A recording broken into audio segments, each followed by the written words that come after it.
La cosa de las mil formas, parte 2, por Oresar Overclan, título original, The Thing of a Thousand Shapes, part 2. Publicado originalmente en Weird Tales. Volumen 1.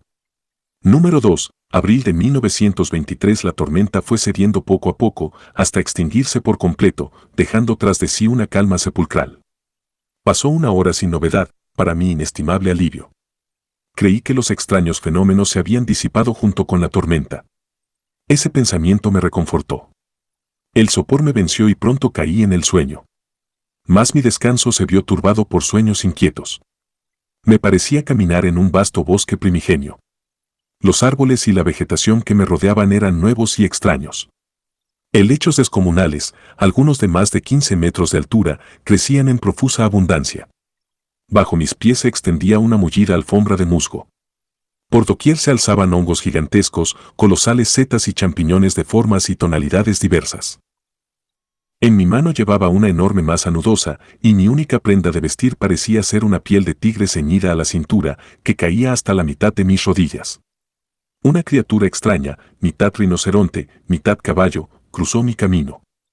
Tras ella, en feroz persecución, avanzaba un monstruo reptiliano de contornos semejantes a los de un canguro, pero de tamaño mayor que el más gigantesco de los elefantes. Su monstruosa cabeza, semejante a la de una serpiente, se alzaba a más de 7 metros sobre el suelo cuando, de pronto, se detuvo y se irguió sobre sus patas traseras y la cola, como si desistiera de la caza. Entonces me descubrió.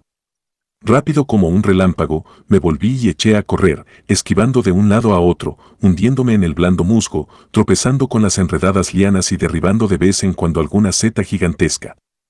Oía al horrible monstruo abrirse paso entre los helechos, apenas a unos pasos detrás de mí. Por fin llegué a una ladera rocosa y vi una abertura de unos 60 centímetros de diámetro. Me lancé de cabeza en ella, apenas a tiempo de escapar de las fauces espantosas que se cerraron tras de mí con un chasquido aterrador. Quedé tendido en el suelo, jadeante, en el rincón más alejado de la cueva y fuera del alcance del monstruo. Parecía intentar ensanchar la entrada con sus enormes patas delanteras. Alguien puso una mano sobre mi brazo, tratando suavemente de despertarme. La cueva y el horrible reptil se desvanecieron y me encontré de nuevo en la sala de mi tío. Me volví, esperando ver a la señora Rhodes, pero no había nadie. Sin embargo, una mano seguía posada en mi brazo. Terminaba en la muñeca en una especie de masa indefinible, vaporosa. Ahora estaba completamente despierto y, como puede imaginarse, bastante sobresaltado. La mano se retiró y pareció flotar por el aire hasta el otro extremo de la habitación. Entonces advertí en la estancia una especie de vapor blanco, del cual comenzaban a formarse otras manos. Pronto hubo manos de todas las formas y tamaños. Se movían sin cesar, algunas flexionaban los dedos como probando los músculos recién creados, otras hacían señas y otras se enlazaban en pares, como en un saludo. Había manos grandes y callosas de hombre, manos delicadamente formadas de mujer y manos pequeñas y vivaces como las de los niños. Algunas estaban perfectamente modeladas, otras, aún en proceso de formación, parecían jirones flotantes de gasa, y otras más tenían el aspecto de guantes planos y vacíos. De pronto, 2 manos bien formadas emergieron de la masa y avanzaron unos pasos hacia mí. Se agitaron como intentando atraer mi atención, y entonces vi que trazaban letras del alfabeto de los sordomudos. Deletreaban mi nombre, B-I-L-L-Y. Luego, S-A-L-V-A-M-E-B-I-L-L-Y. Logré preguntar, ¿quién eres? Las manos deletrearon, Y-O-S-O-Y, entonces fueron retiradas, de un tirón, hacia el grupo. Pude ver que una nueva transformación tenía lugar. Las manos se juntaban, disolviéndose en una columna blanca, irregular, acanalada, coronada por una masa oscura y velluda. En lo alto de la columna parecía formarse un rostro barbado, mientras ésta se ensanchaba considerablemente, adoptando la silueta de una figura humana. En un instante, allí se erguía un ser revestido de túnica blanca, los ojos vueltos hacia arriba y hacia adentro, como en temor y súplica, los brazos extendidos hacia mí. La aparición comenzó a avanzar lentamente en mi dirección. Parecía deslizarse suspendida en el aire. No había movimiento de pasos, solo un flotar pausado. El fantasma, cuando estaba al otro extremo de la sala, ya resultaba bastante espantoso, pero verlo acercarse era desconcertante, aterrador. Cuanto más se aproximaba, más horrible parecía, y más firmemente me sentía clavado en el sitio. Pronto se alzaba sobre mí. Sus ojos rodaron hacia abajo y parecieron penetrar los míos hasta mi propio cerebro. Los brazos se extendieron para rodearme, cuando el instinto de conservación acudió en mi auxilio. Actué con rapidez y aparentemente sin voluntad consciente. Volqué la silla y corrí fuera de la habitación, atravesando la puerta principal y lanzándome por el sendero. No me atreví a mirar atrás, sino que me precipité ciegamente en la noche. De pronto hubo un resplandor deslumbrante. Algo me golpeó con gran fuerza y perdí el conocimiento. Cuando recobré los sentidos, me hallaba tendido en un dormitorio, la misma habitación que ocupaba en la casa de mi tío. Una joven hermosa se inclinaba sobre mí, bañando de cuando en cuando mi frente febril con agua fría. La luz del sol entraba a raudales por la ventana. Afuera, un petirrojo entonaba su canto matinal, su despedida al norte, sin duda, pues los vientos acerados y cargados de nieve del invierno pronto lo obligarían a emigrar hacia el sur. Intenté incorporarme, pero caí de nuevo con un gemido, al sentir un agudo dolor atravesar mi costado derecho. Mi delicada asistente posó una mano suave sobre mi frente. No debe intentarlo otra vez, dijo. Los cables telefónicos están caídos, así que padre ha ido al pueblo en busca del médico. Los recuerdos de la noche regresaron, la aparición, mi carrera por el sendero, la cegadora luz, el súbito choque y luego el olvido. ¿Le importaría decirme, pregunté, qué fue lo que me derribó y cómo llegó tan repentinamente en mi auxilio? Fue nuestro automóvil el que lo derribó, respondió, y no era más que justo que yo hiciera cuanto pudiera para que estuviera cómodo hasta que llegara el doctor. Por favor, dígame su nombre, quiere, y cómo ocurrió todo. Mi nombre es Ruth Randall. Mi padre es Albert Randall, decano del colegio local. Habíamos viajado en automóvil hasta Indianápolis, con la intención de pasar el fin de semana con unos amigos, cuando recibimos la noticia de la muerte de su tío. Él y mi padre eran amigos íntimos, y juntos realizaron numerosos experimentos en investigación psíquica. Naturalmente, regresamos de inmediato para asistir al funeral. Esperábamos llegar a Peoria antes de la medianoche, pero la tormenta se desató y los caminos pronto se volvieron casi intransitables. Solo gracias a las cadenas en las ruedas y a avanzar la mayor parte del tiempo a baja velocidad logramos progresar. Justo al pasar frente a esta casa, usted se lanzó delante del coche. Padre dice que fue una fortuna que nos viéramos obligados a ir despacio, de otro modo, habría muerto instantáneamente. Lo llevamos hasta la puerta y despertamos a la ama de llaves, quien nos ayudó a trasladarlo a su habitación. Padre intentó llamar al médico, pero fue inútil, las líneas habían caído con la tormenta, así que condujo hasta el pueblo para buscar uno. Creo que es el quien llega ahora, escucho un motor en la entrada. Unos momentos después entraron dos hombres, el profesor Randall, alto, delgado, ligeramente encorvado y de rostro pálido, y el doctor Roos, de mediana estatura y algo corpulento. El médico llevaba gafas de cristales muy gruesos, a través de los cuales parecía casi fulminarme con la mirada. No perdió tiempo, tomó mi pulso y mi temperatura, introdujo el termómetro en mi boca con una mano y me sujetó la muñeca con la otra. Sacó el termómetro, lo alzó a la luz, entornó los ojos un instante y murmuró un umf antes de proceder a palparme en busca de huesos rotos. Cuando empezó a manosear mi costado derecho, me estremecí de dolor. Pronto localizó un par de costillas fracturadas. Tras una dolorosa media hora, durante la cual me entablilló las costillas, me dejó con instrucciones de permanecer lo más quieto posible y dejar que la naturaleza hiciera el resto. El profesor se demoró un instante y le pedí que solicitara al doctor Roos examinar el cuerpo de mi tío en busca de signos de descomposición, pues habían pasado ya más de 3 días desde su muerte. La señorita Randall, que había salido durante la revisión, regresó justo cuando su padre se marchaba. Me dijo palabras dulces y compasivas, esponjó mi almohada y me apartó el cabello de la frente, y si el doctor me hubiera tomado el pulso en ese momento, habría jurado que mis aurículas y ventrículos competían entre sí por el campeonato mundial.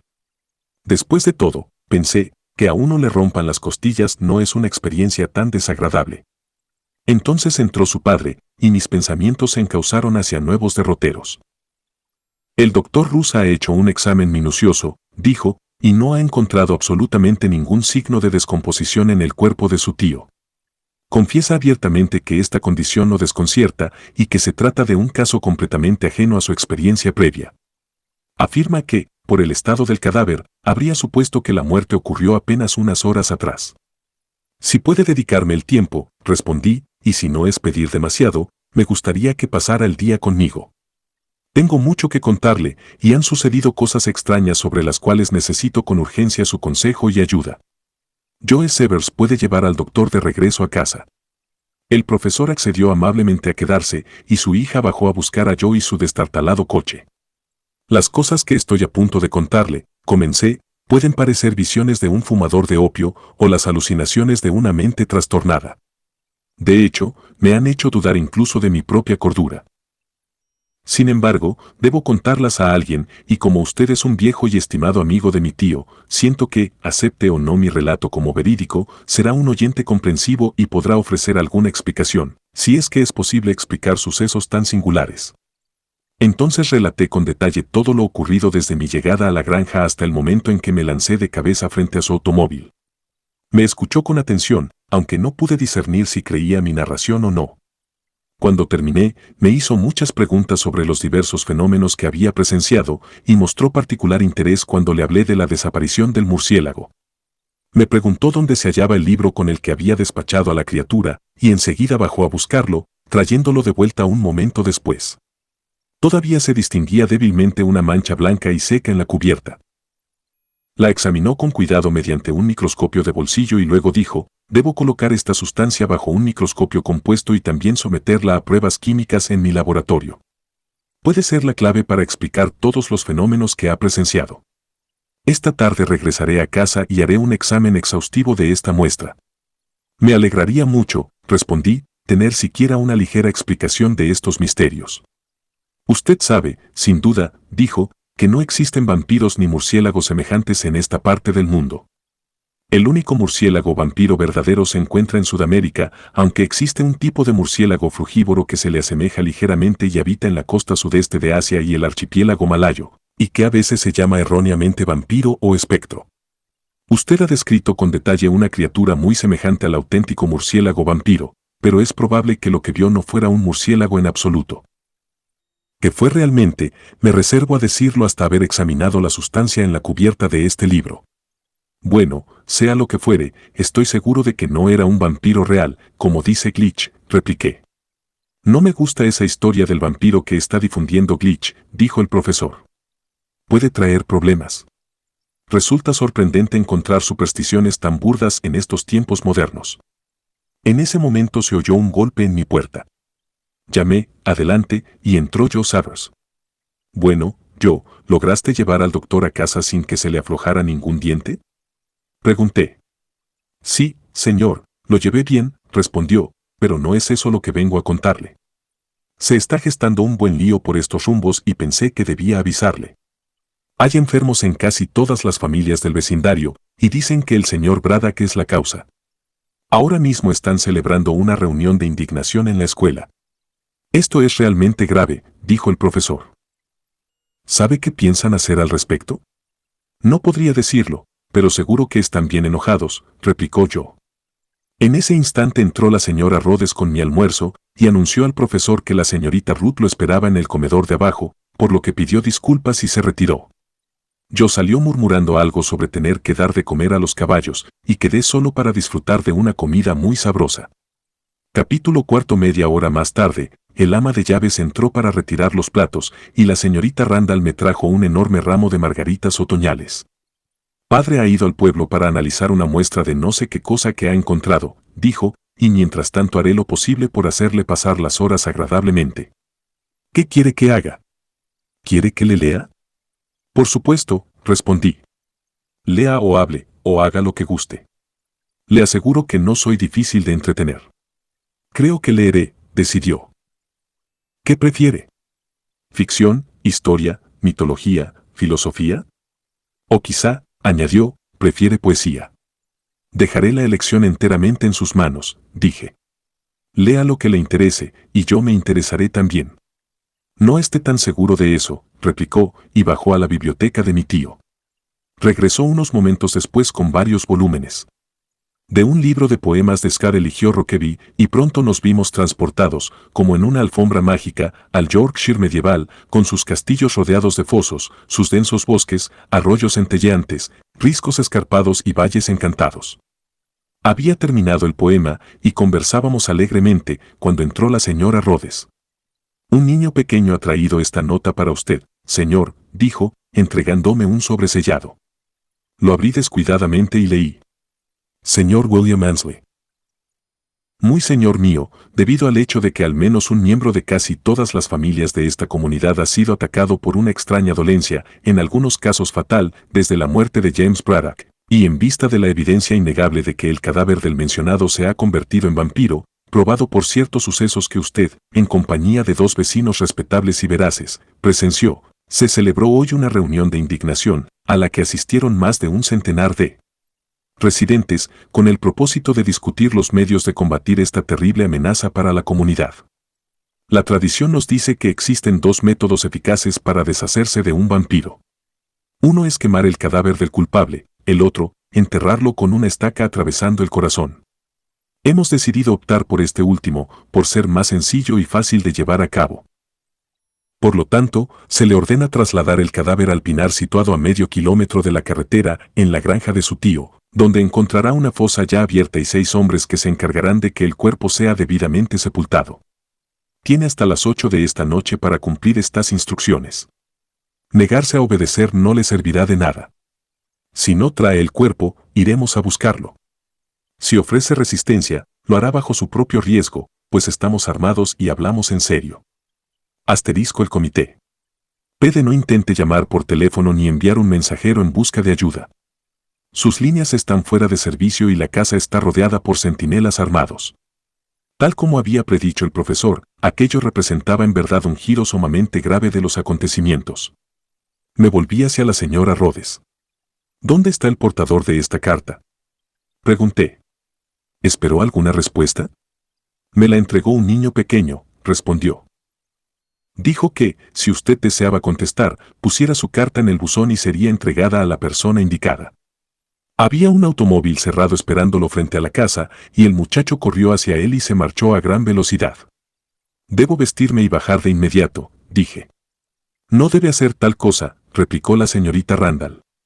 Las órdenes del doctor son que guarde absoluto reposo hasta que sus costillas sanen. Oí entonces un paso rápido en la escalera, y un momento después el profesor entró en la habitación, visiblemente alterado. 2 granjeros, exclamó, me encañonaron con escopetas y me registraron en plena carretera. Eso es lo que acaba de sucederme. ¿Qué supone usted que buscaban?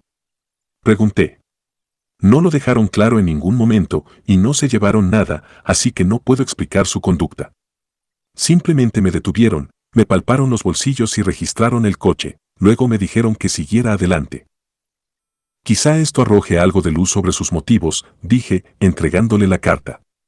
Al leerla, una expresión de sorpresa se dibujó en su rostro. Ah. Ahora está bastante claro. Eran los guardias armados mencionados en la postdata. Parece increíble que semejante superstición prevalezca en esta era ilustrada, sin embargo, la evidencia es demasiado clara para ser cuestionada. ¿Qué se puede hacer? Francamente, no lo sé, respondí. Evidentemente estamos tan vigilados que sería imposible que alguien fuera en busca de ayuda. Por supuesto, no pueden dañar a mi difunto tío atravesando el cadáver con una estaca, pero permitir que estos bárbaros lleven a cabo su propósito sería profanar la memoria del mejor amigo que jamás tuve.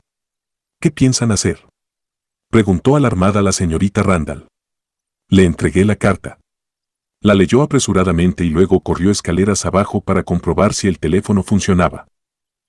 ¿Qué diría usted si le dijera que existe una fuerte posibilidad de que el cuerpo de su tío no sea un cadáver, o, en otras palabras, que en realidad no esté muerto? Preguntó el profesor. Diría que, si existe la más mínima posibilidad de ello, harán de mí un cadáver antes de escenificar este funeral vampírico, repliqué, comenzando a vestirme. Estoy con usted en eso, dijo él, extendiendo la mano, y ahora examinemos la evidencia. Por supuesto, respondí.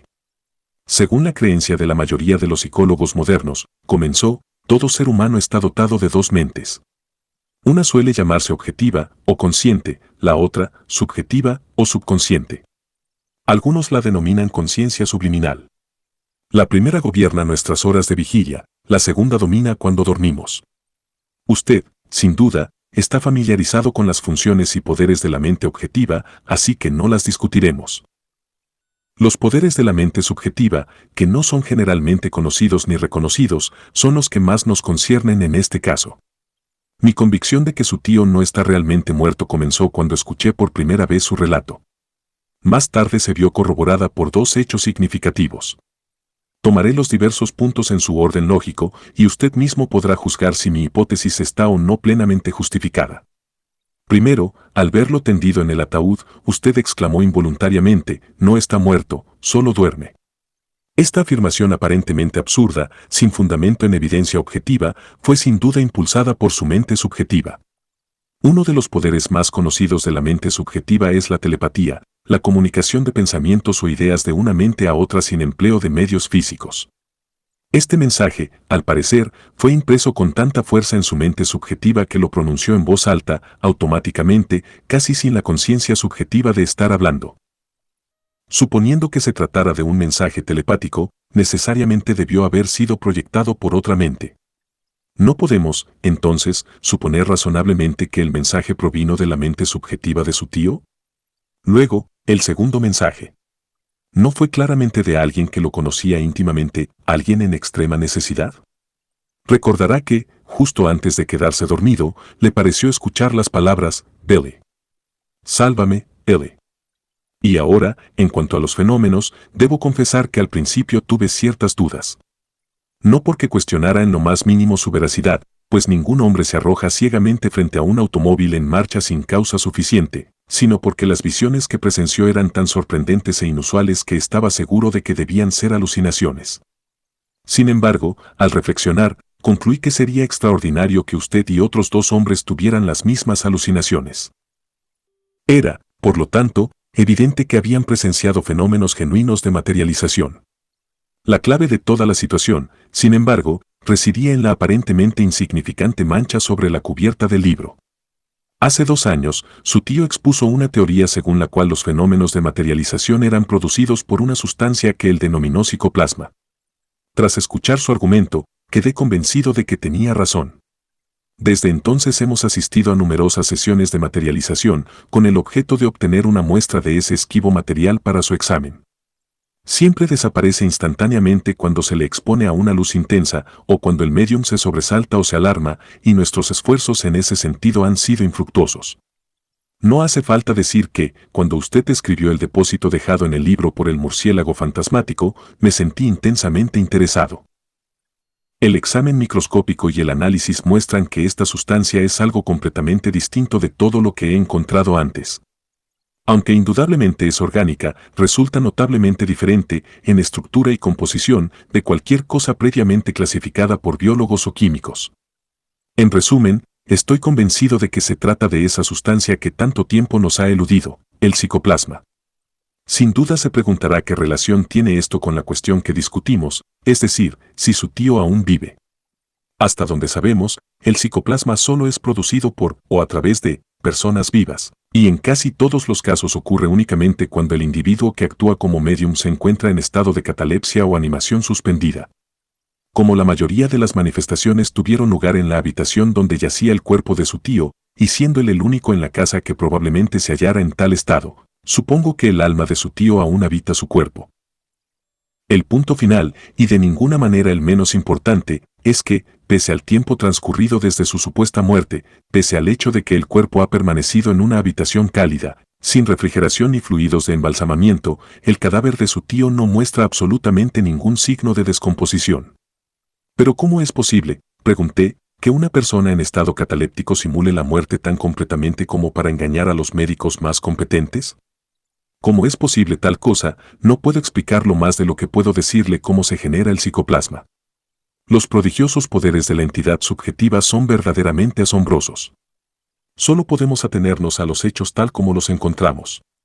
Las estadísticas muestran que no menos de un caso por semana de animación suspendida se descubre en los Estados Unidos. Existen, sin duda, cientos de otros casos que jamás salen a la luz. Hoy en día, lo habitual es que apenas el médico declara muerto al paciente, se llame de inmediato al enterrador.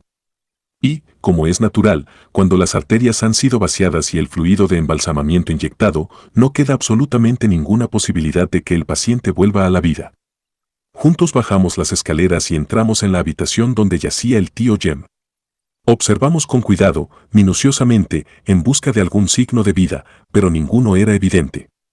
Es inútil, dijo el profesor, recurrir ahora a medios físicos. Sin embargo, tengo un experimento que proponer, el cual, si resulta exitoso, puede probar mi teoría. Como señalé antes, usted está, sin duda, en rapport mental subjetivo con su tío. Su mente subjetiva se comunica constantemente con la suya, pero carece del poder de elevar los mensajes a su conciencia objetiva. Mi hija ha cultivado, en cierta medida, la facultad de la escritura automática. Usted puede, sin duda, establecer rapport con ella mediante el contacto. Yo formularé las preguntas. Se llamó a la señorita Randall y al explicarle que deseábamos realizar un experimento de escritura automática, consintió de buen grado. Su padre la sentó a la mesa de la biblioteca, con lápiz y papel junto a su mano derecha. Luego sostuvo un pequeño espejo frente a ella, apenas por encima del nivel de sus ojos, en el cual fijó la mirada. Tras contemplar el espejo durante un breve lapso, él hizo algunos pases hipnóticos con las manos y ella cerró los ojos, cayendo aparentemente en un ligero sueño. Entonces, colocando el lápiz en su mano derecha, me indicó que me sentara a su lado y pusiera mi mano derecha sobre la suya izquierda. Permanecimos así quizá 10 minutos, hasta que comenzó a escribir, muy lentamente al principio, luego con creciente rapidez, hasta que el lápiz volaba sobre el papel. Al llegar al final de la hoja se le entregó otra, y ésta quedó medio cubierta de escritura antes de detenerse. El profesor y yo examinamos el manuscrito resultante. Algo en él me resultaba extrañamente familiar. Recordaba haber visto esas palabras en un libro que había tomado en esa misma habitación. Al comparar, descubrimos que había escrito, palabra por palabra, la introducción al libro de mi tío, La realidad de los fenómenos de materialización.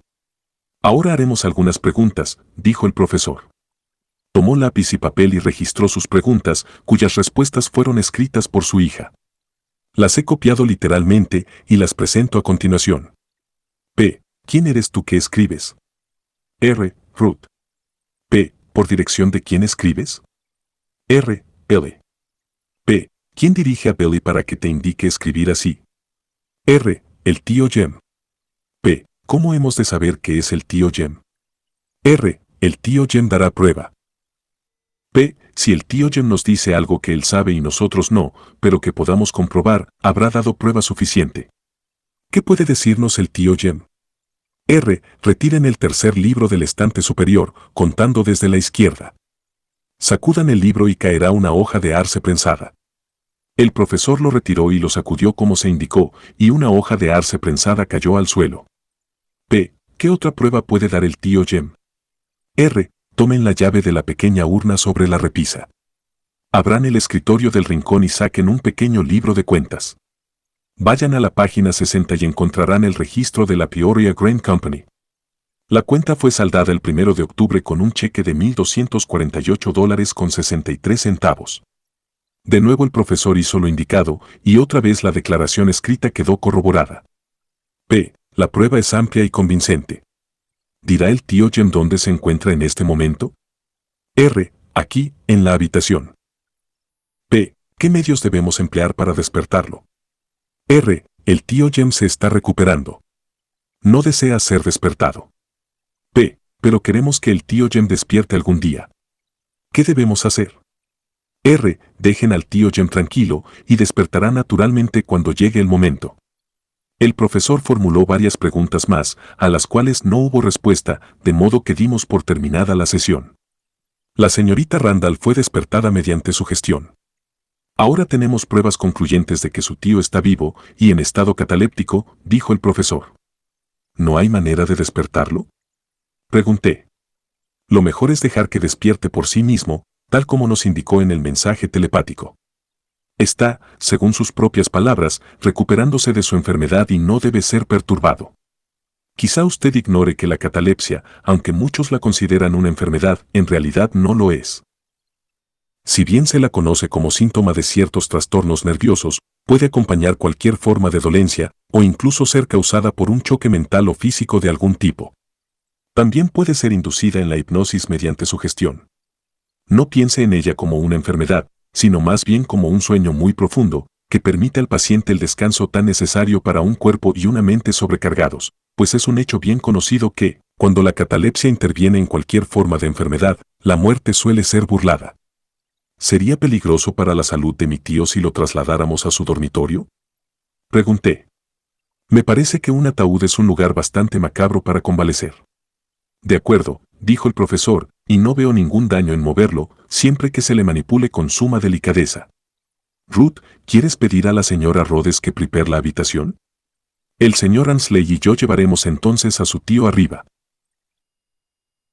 Mientras la señorita Randall cumplía las órdenes de su padre, tratamos de idear un modo de burlar a los granjeros supersticiosos, que llegarían en pocos minutos y cumplían su amenaza. Mi mirada se posó en dos grandes troncos de roble que el joven Severs había traído para la chimenea, y dije, ¿por qué no pesar el ataúd con estos troncos y atornillar la tapa? Sin duda lo sacarán sin abrirlo, y cuando estén bien lejos podremos colocar a mi tío en su coche y escapar antes de que descubran la sustitución. Una idea excelente, dijo el profesor. Envolveremos bien los troncos para que no hagan ruido, y como el ataúd es especialmente pesado, no sospecharán nada hasta que lo abran en la tumba. Subí corriendo y arranqué dos gruesos edredones de mi cama, y con ellos pronto tuvimos los troncos bien acolchados. La señorita Randall anunció que la habitación estaba lista. El profesor y yo levantamos cuidadosamente a mi tío del ataúd y estábamos a punto de sacarlo de la estancia, cuando una voz áspera ordenó, «Stop». Una docena de hombres enmascarados, armados indistintamente con escopetas, rifles y revólveres, se hallaban en el pasillo. Podíamos oír el pisoteo de muchos más en el porche. Reconocí la voz y la figura del líder, era Glitch. «De vuelta al ataúd», dijo, apuntándome con una escopeta de 2 cañones. «Pónganlo de nuevo, o les vuelo la maldita cabeza». Entonces varios hombres más entraron y nos amenazaron con sus armas. Capítulo 5. Solté los pies de mi tío y me lancé furiosamente contra Glitch, pero 2 fornidos granjeros me sujetaron de inmediato y me dominaron. El profesor, sin embargo, se mostró más sereno. Depositó con cuidado a mi tío en el suelo y enfrentó a los hombres. «Caballeros», dijo, ¿puedo preguntar la razón de esta repentina e injustificada irrupción en un hogar pacífico? Vamos a enterrar ese cadáver vampírico con una estaca en el corazón».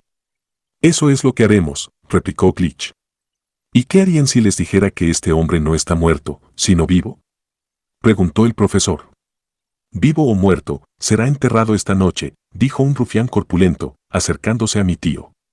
«Uno de ustedes ayúdeme a meterlo en el ataúd».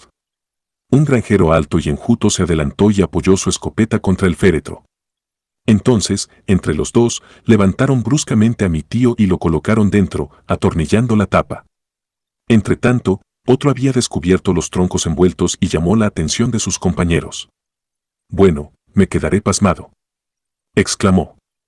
«¿Creían que eran muy listos, eh?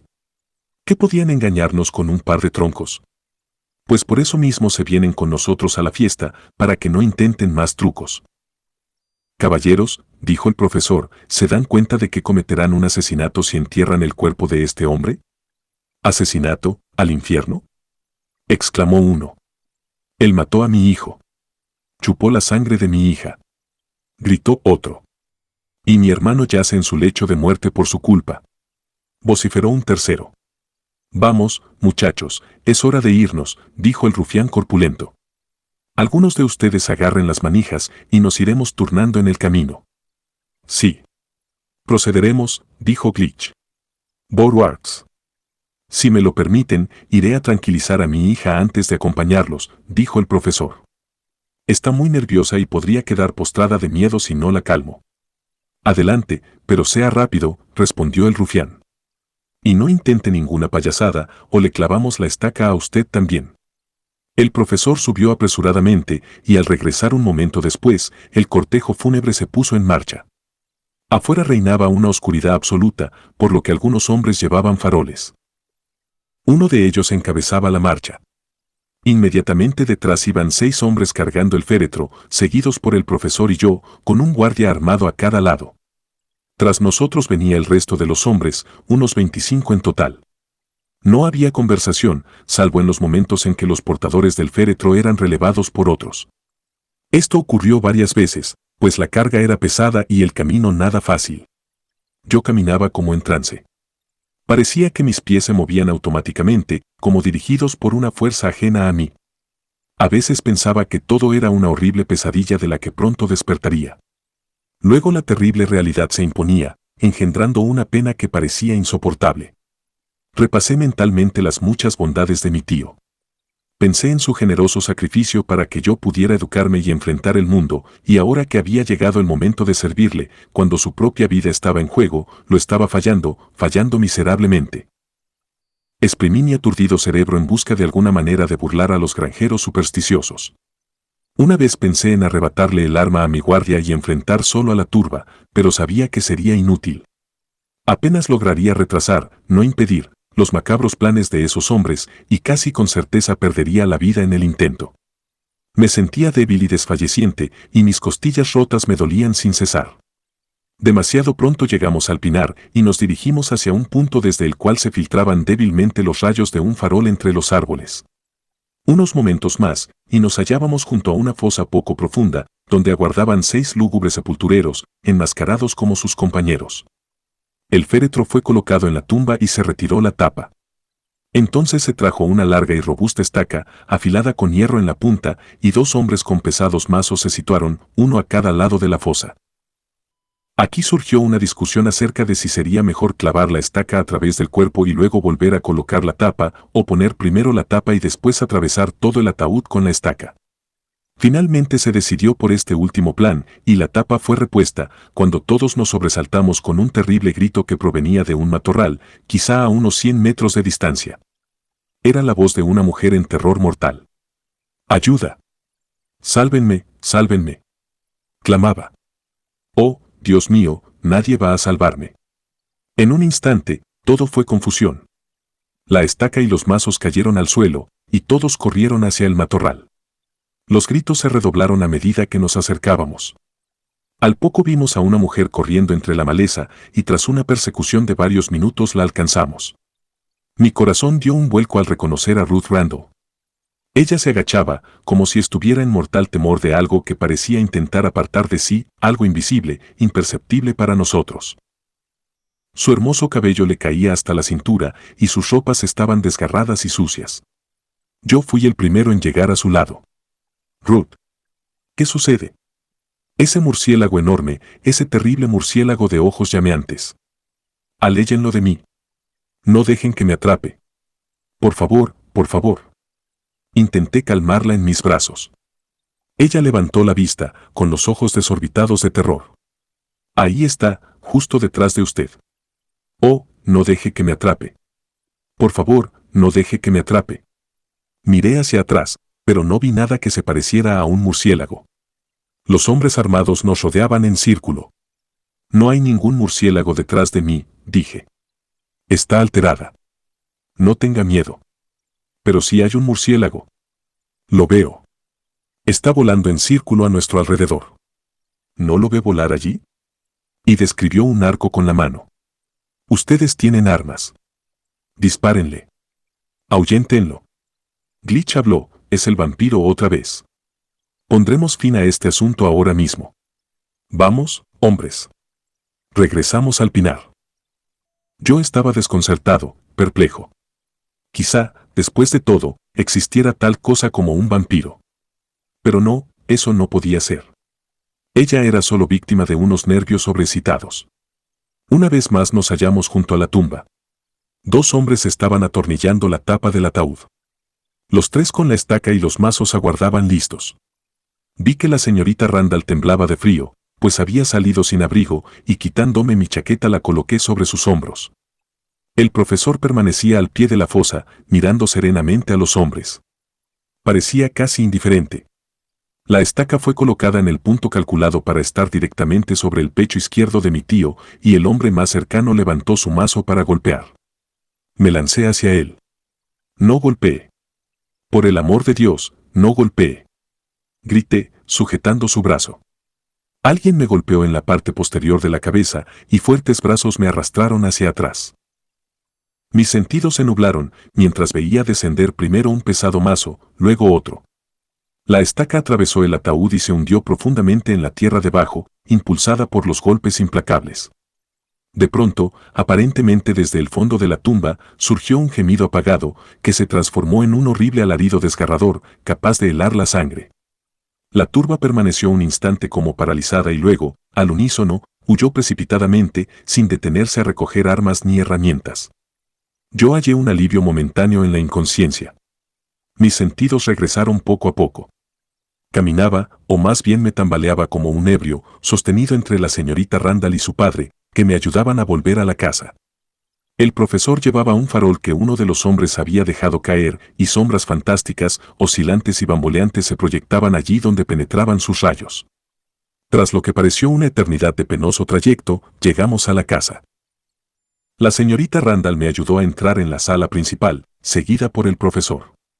Sam y yo Sabros estaban allí, y alguien descansaba en el gran sillón Morris frente al fuego. La señora Rhodes entró presurosa con un carrito de té humeante. Me acerqué a la chimenea, pues estaba helado hasta los huesos. Al hacerlo, miré hacia el ocupante del sillón y lancé un grito de sorpresa. El hombre en la silla era el tío Jem. «Hola, Billy», dijo. «¿Cómo estás, muchacho?» Por un momento quedé sin habla. «Tío Jem». Logré balbucear.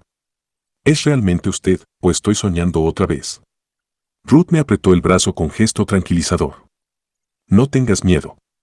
Es realmente tu tío». Me arrodillé junto al sillón y sentí el brazo del tío Jem rodear mis hombros. «Sí, soy yo de verdad, Billy. Un poco débil y sacudido, quizá, pero pronto estaré tan fuerte como un dólar nuevo». «¿Pero cómo? ¿Cuándo? ¿Cómo salió de esa horrible tumba?» «Primero pediré a la señorita Ruth que tenga la bondad de encargarse del carrito de té. Luego creo que mi amigo Randall podrá relatar los sucesos de la noche mucho más clara y satisfactoriamente que yo. Siendo quizá más familiar con la trama urdida esta noche que algunos de los presentes, acepto la nominación», respondió el profesor, sonriendo, aunque al hacerlo no quiero restar un ápice del honor que corresponde a mis compañeros de conspiración por su eficaz ayuda, sin la cual mi plan habría sido un completo fracaso. Se sirvió el té, se encendieron cigarros, y el profesor comenzó, en primer lugar. «Estoy seguro de que a todos les interesará conocer la causa de la epidemia por la cual algunos de nuestros vecinos han recaído en supersticiones propias de la Edad Oscura. Se explica en un artículo de The Peoria Times, que traje conmigo esta tarde, pero que no tuve tiempo de leer hasta hace un momento. En él se afirma que el campo está siendo azotado por una nueva y extraña dolencia conocida como enfermedad del sueño, y que los médicos no han encontrado aún un medio eficaz para combatirla. Ahora, en cuanto al pequeño drama de esta noche. Usted recordará, señor Ansley, que antes de unirnos al cortejo fúnebre pedí un momento de conversación con mi hija. Los acontecimientos que siguieron fueron el resultado de esa conversación. Para que el plan pudiera llevarse a cabo, era necesario que ella obtuviera primero la ayuda de Joe y Sam aquí presentes, y luego hiciera un rápido rodeo alrededor de la procesión. Sé que son pocos los hombres que no acudirían al rescate de una mujer en apuros, y le pedí que llamara pidiendo ayuda para desviar a la turba de la tumba. La idea del murciélago fue suya, y debo decir que funcionó de manera excelente. Mientras todos estaban ausentes, Joe y Sam, que se habían apostado cerca, vinieron y me ayudaron a sacar a su tío del ataúd. Al hacerlo, noté señales de que recobraba la conciencia, provocadas en parte, sin duda, por los bruscos sacudones del féretro. Luego los muchachos lo llevaron a la casa, mientras yo volvía a colocar la tapa. Ustedes conocen bien lo que siguió. Pero ese grito sobrenatural desde la tumba, dije. Sonaba como el clamor de un hombre agonizante.